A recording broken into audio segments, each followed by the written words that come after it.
Here's what this is all about, gentlemen. We're here to redefine what it is to be the man.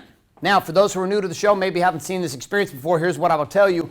Years ago, back in 2007, as my entire financial world imploded, my marriage and my life was exposed for what it was. I was a one-dimensional douchebag who had no fucking clue what it was to be the man. Yet this was the phrase that my wife used to me over and over and over again. Be the man. Only she put an explicit in there, which was be the fucking man.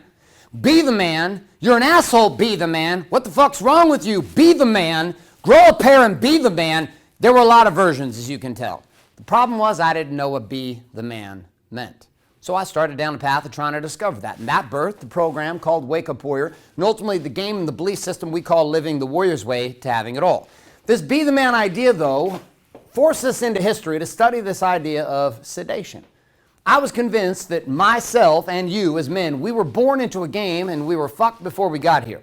That something before we ever left the vaginal canal had been put in play to cause you and I to play a certain way. I didn't know what that was, and I didn't know why it existed. And so we started to study over and over and over again. And you can get more detail on that. An entire episode number 4 here with Wake Up Warrior TV, the systematic sedation of men, that I dive deep into this conversation, how we actually fucking ended up here as a group of men, lost, confused, and alone. But see, at the end of that cycle, what it left guys like you and me with was the following. It left us with these 4 truths. Truth number 1 was the marketplace and the world just told us, go get the money. That's your job, honey. Go get the money. Don't be funny. Go get the money. Get me some honey. And we're like, okay, I'm going to go get the money. I'm going to work. I'm going to work my ass off and work 3 fucking jobs. I'm going to build a business. I'm going to do whatever I have to. I'm going to go get the money. Because why? Because that's what everybody tells us we're supposed to do. Now, I'm not disagreeing with that. Foundational, I get it. Your job's to provide for your family, for your wife, etc. But here were the other problems. We were also taught to ignore your feelings. That your feelings don't actually matter. That nobody actually gives a fuck about what you feel. Where was the last time as a man you were given permission to take a stand to actually be who you were across the board? Not just this guy over here, this overbearing asshole, and on the flip side, not this sniveling new age pussy. I'm talking about a guy who stands in between these two places and gives himself permission to what? To feel, and to feel publicly. To be okay with how he feels, to be upset, to be angry, to be excited, to be passionate, to be fucking furious, and on the flip side, to be a man who's willing to take a stand, put on what we call your dark warrior, and go fucking steamroll life. Make some shit happen. See, these 2 variances and the dimensional feelings that exist in between, well, we just weren't trained on how to be that kind of king.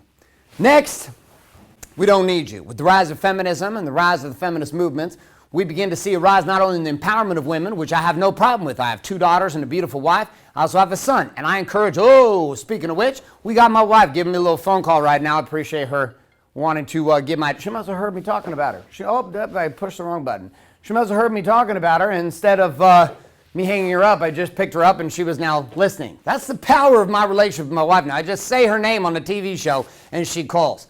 So inside of this game, though, the problem that we ran into is that we sat in a situation where we were told, ignore your feelings, but also we were told that we don't need you. It's a crazy truth. It's a crazy place to be at. Literally, you and I have been taught, trained, and educated by the marketplace that we actually are not needed. This is a message. Empower the women, fuck the men. Now, don't get me wrong, man. I'm all about empowering women. There's likely no man on the planet right now who is more committed to this conversation of empowerment of women. But empowerment of women with the devaluation of man is not my fucking plan. And our goal here is to help men see that you do matter in society, and that although a woman may be able to go artificially inseminate herself with another man's sperm, get herself pregnant, marry another woman, and leave you in the dust, even though all that may be possible, in a modern game, we also stand by some old school principles, and that is this. The kingdom lives and dies by the rise and the life of the king. If the king chooses to fucking live, the kingdom lives. There were some who will not like this stand that I'm taking. Truthfully, don't give a fuck. What I can tell you is that a man and a woman standing next to each other, not the same, but equal, the game changes. 4th piece was that you're all alone. And here at Wake Up Warrior, that became our biggest commitment and the reason why we built this brotherhood and the reason why we ultimately said the following. We said, well, my PowerPoint's decided to do its thing again. Thank you to my cell phone that has come over here. So we're going to fix that real quick. We said the following. We said, fuck you. Fuck you to your traditions. Fuck you to your patterns. Fuck you to the system that society has told us we should live in. And we're going to redefine what it ultimately means to be the man. And we started by creating a network and a global brotherhood in 17 countries that you can access by going to warriorbook.com, investing in that book, as well as the ticket to 2 months of training with us inside of this brotherhood to find out for the very first time in your life that you are simply not alone.